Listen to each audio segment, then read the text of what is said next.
Slim and trim ಆಗಬೇಕು. At least 1 ತಿಂಗಳು ಅಥವಾ 2 ತಿಂಗಳೊಳಗೆ ಒಂದು 10 kg ನಿಮಗೆ ಕಡಿಮೆ ಆಗಬೇಕು. ತುಂಬ ದಪ್ಪ ಇದ್ದೀರಾ ಅಂತ ಅಂದ್ರೆ ನಿಮ್ಮ ವೆಯ್ಟ್ ಅಥವಾ ನಿಮ್ಮಲ್ಲಿರುವಂಥ ಫ್ಯಾಟ್ ಬೆಣ್ಣೆ ಹಾಗೆ ಕರಗಬೇಕು ಅನ್ನೋ ಆಸೆ ನಿಮ್ಗೇನಾದ್ರೂ ಇದ್ರೆ ನೀವು ನಿಮ್ಮ ಎಲ್ಲ ದೀರ್ಘಕಾಲೀನ ಕಾಯಿಲೆಗಳಿಂದ ಗುಣಮುಖರಾಗಬಹುದು.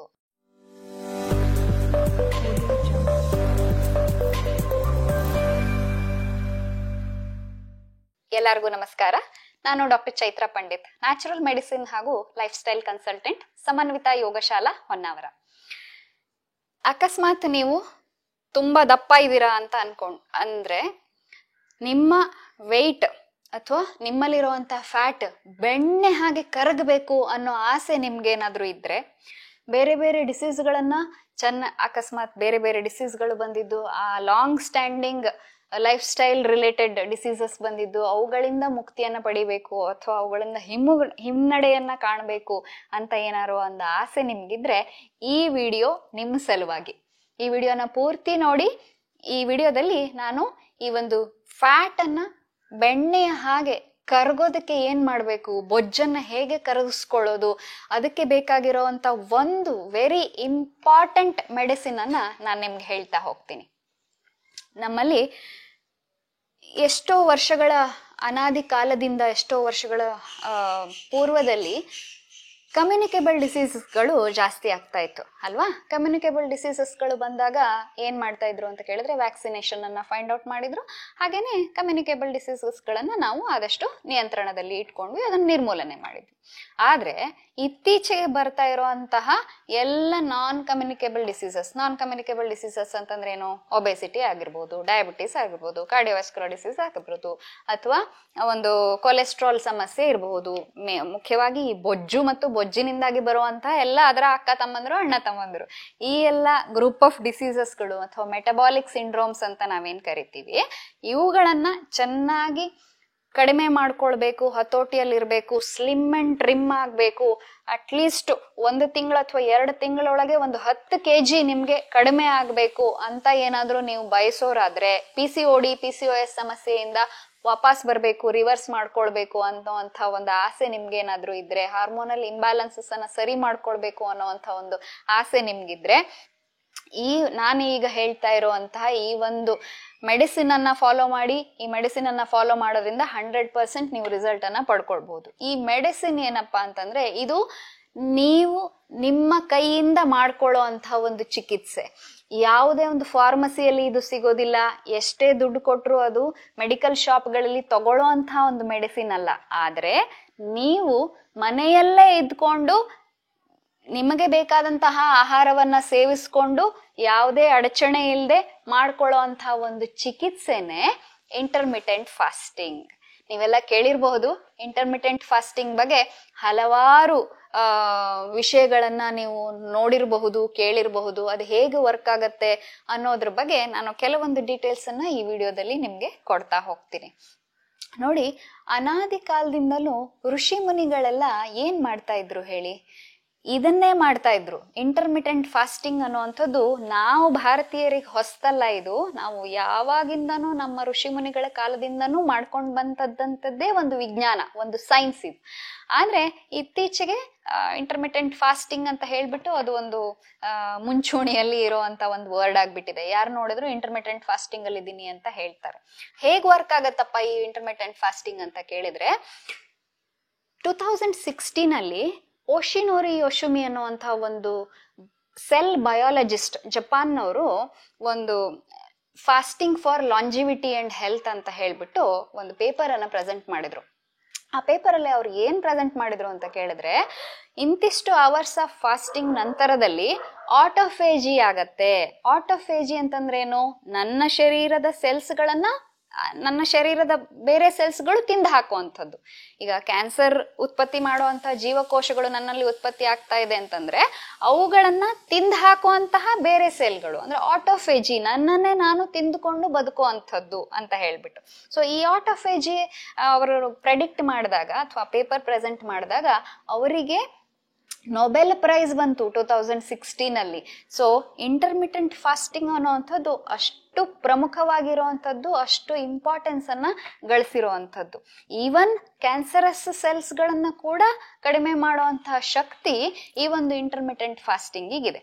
ಲಾಂಗ್ ಟೈಮ್ ಅಲ್ಲಿ ಹೋಗ್ಬೇಕಾಗತ್ತೆ ಈ intermittent fasting long standing diseases ಗಳಲ್ಲಿ ಮಾಡ್ಬೇಕಾದ್ರೆ.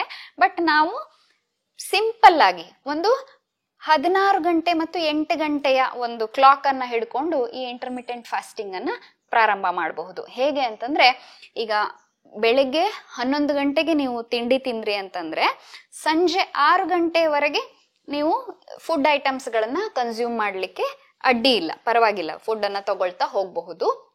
ಹಿತಮಿತದಲ್ಲಿ, ಓವರ್ ಆಗಿ ಎಲ್ಲದನ್ನು ತಿಂತೀನಿ ಅಂತಲ್ಲ, ಹಿತಮಿತದಲ್ಲಿ ಒಂದು ಸಂಜೆ 6 ಗಂಟೆವರೆಗೆ, ಅಂದ್ರೆ 8 ಗಂಟೆಗಳ ಈಟಿಂಗ್ ವಿಂಡೋ ಅಂತ ಹೇಳ್ತೀವಿ ನಾವು. 8 ಗಂಟೆಗಳ ಸಮಯ ಆಹಾರವನ್ನ ಸೇವಿಸಬಹುದು, ಘನ ಆಹಾರ ಪದಾರ್ಥವನ್ನ ಸೇವಿಸಬಹುದು. ಸಂಜೆ 6 ಗಂಟೆಗೆ ನಿಮ್ಮ ರಾತ್ರಿಯ ಊಟ, ಅಂದ್ರೆ ಈಗ ನಾವು ರಾತ್ರಿ ಊಟ 11 ಗಂಟೆ 12 ಗಂಟೆಗೆಲ್ಲ ಮಾಡ್ತೀವಲ್ಲ, ಆ ತರ ಅಲ್ಲ. ರಾತ್ರಿಯ ಊಟವನ್ನ, ಡಿನ್ನರ್ ಅನ್ನ ನೀವು ಸಂಜೆ 6 ಗಂಟೆಗೆ ಮುಗಿಸ್ಬಿಟ್ರೆ ಆಮೇಲೆ ಮತ್ತೆ ಮರುದಿವಸದ ನಿಮ್ಮ ಬ್ರೇಕ್ಫಾಸ್ಟ್ ಏನಿದೆ ಅದು ಮುಂದಿನ ಮರುದಿವಸ ಬೆಳಿಗ್ಗೆ 11 ಗಂಟೆಗೆ ಶುರು ಮಾಡ್ಬೋದು, ತಗೊಳ್ಬಹುದು ಅಂತ ಹೇಳಿ. ಈ ಮಧ್ಯದ ಗ್ಯಾಪ್ ಅಲ್ಲಿ ಅಕಸ್ಮಾತ್ ತುಂಬಾ ಹಶುವಾಯ್ತು ಅಥವಾ ಏನೋ ಒಂದು ಆಗೋದಿಲ್ಲ ಇಷ್ಟನ್ನ ಕರೆಕ್ಟ್ ಆಗಿ ಬರೀ ನೀರಲ್ಲಿ ಇದ್ಕೊಂಡು ಫಾಸ್ಟ್ ಮಾಡೋದು ಅಂತಂದ್ರೆ ನೀವು ಬೇಕಾದ್ರೆ ಮಜ್ಜಿಗೆಯನ್ನ ಕನ್ಸ್ಯೂಮ್ ಮಾಡಬಹುದು ಅಥವಾ ಬಾರ್ಲಿ ನೀರು ಇಂಥದ್ದನ್ನ ಕನ್ಸ್ಯೂಮ್ ಮಾಡಬಹುದು. ನೀರನ್ನ ಚೆನ್ನಾಗಿ ಕುಡಿತಾ ಇರಬೇಕು, ಇದು ಫ್ಯಾಟ್ ಮೆಲ್ಟಿಗೆ ಸಹಾಯವನ್ನ ಮಾಡುತ್ತೆ. ಹಾಗಾಗಿ ಈ ಒಂದು 16 ಗಂಟೆಗಳ ಉಪವಾಸ, 16 ಗಂಟೆಗಳ ಫಾಸ್ಟಿಂಗ್ ಪೀರಿಯಡ್ ಏನಿದೆ ಅದರಲ್ಲಿ ಘನ ಆಹಾರ ಯಾವುದನ್ನು ಸೇವಿಸಬಾರದು. ಹಾಗೇನೆ ನೀವು ನೀರು ಅಥವಾ ಮಜ್ಜಿಗೆ ಇಂಥದ್ದನ್ನ ಕುಡ್ಕೊಂಡು ಅದನ್ನ ಫಾಸ್ಟಿಂಗ್ ಅನ್ನ ಫಾಲೋ ಮಾಡ್ಬೇಕಾಗತ್ತೆ. ಇಲ್ಲಿ ಏನಾಗತ್ತಪ್ಪ ಅಂತ ಕೇಳಿದ್ರೆ, ನೋಡಿ, ನಮ್ಮ ಫ್ಯಾಟ್ ಮಾಲಿಕ್ಯೂಲ್ ಏನಿದೆಯಲ್ಲ ಶರೀರದಲ್ಲಿ ಇರುವಂತದ್ದು, ಈ ಫ್ಯಾಟ್ ಮಾಲಿಕ್ಯೂಲ್ ನಮ್ಮ ಒಂದು ಸೆಲ್ ಅಂತ ಒಂದು ಸ್ಟ್ರಕ್ಚರ್ ಇದೆ. ಆ ಸೆಲ್ ಅಲ್ಲಿ ನಮ್ಮ ಇರುವ ಜೀವಕೋಶಗಳಲ್ಲಿ ಲೈಸೋಸೋಮ್ಸ್ ಅಂತ ಸ್ಟ್ರಕ್ಚರ್ಸ್ ಇದೆ. ಈ ಫ್ಯಾಟ್ ಏನಾಗತ್ತೆ ಅಂತಂದ್ರೆ ಲೈಸೋಸೋಮ್ಗಳ ಒಳಗೆ ಹೋಗಿ ಬರ್ನ್ ಆಗತ್ತೆ.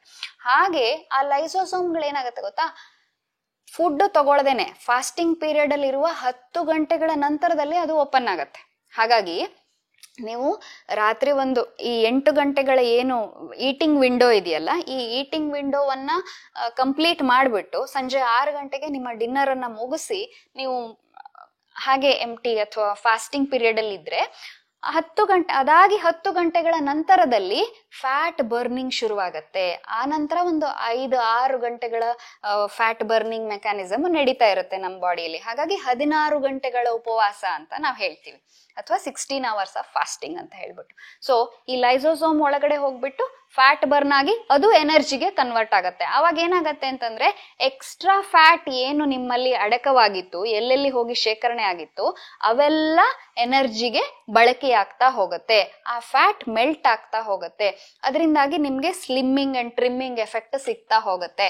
ಅದರಿಂದಾಗಿ ನೀವು ನಾನ್ ಕಮ್ಯುನಿಕೇಬಲ್ ಡಿಸೀಸ್ ಅಥವಾ ಲಾಂಗ್ ಸ್ಟ್ಯಾಂಡಿಂಗ್ ಡಿಸೀಸಸ್ ಗಳು ಏನಿದೆ ಅಲ್ಲ, ಹೊಟ್ಟೆ ಬೊಜ್ಜಿರ್ಬೋದು, ಸ್ಟಬನ್ ಬೆಲ್ಲಿ ಫ್ಯಾಟ್ ಇರಬಹುದು, ಅಥವಾ ಡಯಾಬಿಟಿಸ್ ಇರ್ಬೋದು, ಅಥವಾ ಕ್ಯಾನ್ಸರಸ್ ವರೆಗೂನು ಎಲ್ಲ ನಾನ್ communicable diseases, long standing diseases ಏನಿದೆ ಅಲ್ಲ, ಕೊಲೆಸ್ಟ್ರಾಲ್ ಕಡಿಮೆ ಮಾಡ್ಕೊಳ್ಳೋದಿರ್ಬೋದು, ಕಾರ್ಡಿಯೋವಾಸ್ಕ್ಯುಲರ್ ಡಿಸೀಸಸ್ ಮ್ಯಾನೇಜ್ ಮಾಡೋದಿರ್ಬೋದು, ಎಲ್ಲವನ್ನ ನೀಟಾಗಿ ಹ್ಯಾಂಡಲ್ ಮಾಡ್ಬೋದು, ಮೇಂಟೈನ್ ಮಾಡ್ಬೋದು. ಅದನ್ನ ಮ್ಯಾನೇಜ್ ಮಾಡ್ಕೊಂಡು ಹೋಗುವಂತ ಕ್ಷಮತೆ ನಿಮ್ಗೆ ಬರ್ತಾ ಹೋಗುತ್ತೆ. ಪ್ಲಸ್ ಇಮ್ಯುನಿಟಿ ಜಾಸ್ತಿ ಆಗುತ್ತೆ. ನಮ್ಮಲ್ಲಿ ಸ್ಲಿಮ್ಮಿಂಗ್ ಎಫೆಕ್ಟ್ ಬಂದಾಗ ಜಾಯಿಂಟ್ಸ್ ಗಳ ಪೇನ್ ಇರ್ಬೋದು, ಇವನ್ ಪೇನ್ ಬೇರಿಂಗ್ ಕೆಪಾಸಿಟಿ ಕೂಡ ಜಾಸ್ತಿ ಆಗ್ತಾ ಹೋಗುತ್ತೆ ನಿಮ್ಮಲ್ಲಿ. ಹಾಗಾಗಿ ಈ ಎಲ್ಲ ರೀತಿಯಿಂದನೂ ಮುಖ್ಯವಾಗಿ ಚೆನ್ನಾಗಿ ಆಗೋದ್ರಿಂದ, ಒಳ್ಳೆಯದಾಗೋದ್ರಿಂದ ಇಂಟರ್ಮಿಟೆಂಟ್ ಫಾಸ್ಟಿಂಗ್ ಅಂತ ಏನಿದೆಯೋ, ಈ ಇಂಟರ್ಮಿಟೆಂಟ್ ಫಾಸ್ಟಿಂಗ್ ಅನ್ನ ಫಾಲೋ ಮಾಡೋದ್ರಿಂದಾಗಿ 8/16 ವಿಂಡೋವನ್ನ ಫಾಲೋ ಮಾಡೋದ್ರಿಂದಾಗಿ ನೀವು ಈ ಇಂಟರ್ಮಿಟೆಂಟ್ ಫಾಸ್ಟಿಂಗ್ ಅನ್ನ ಕಂಪ್ಲೀಟ್ ಮಾಡಬಹುದು.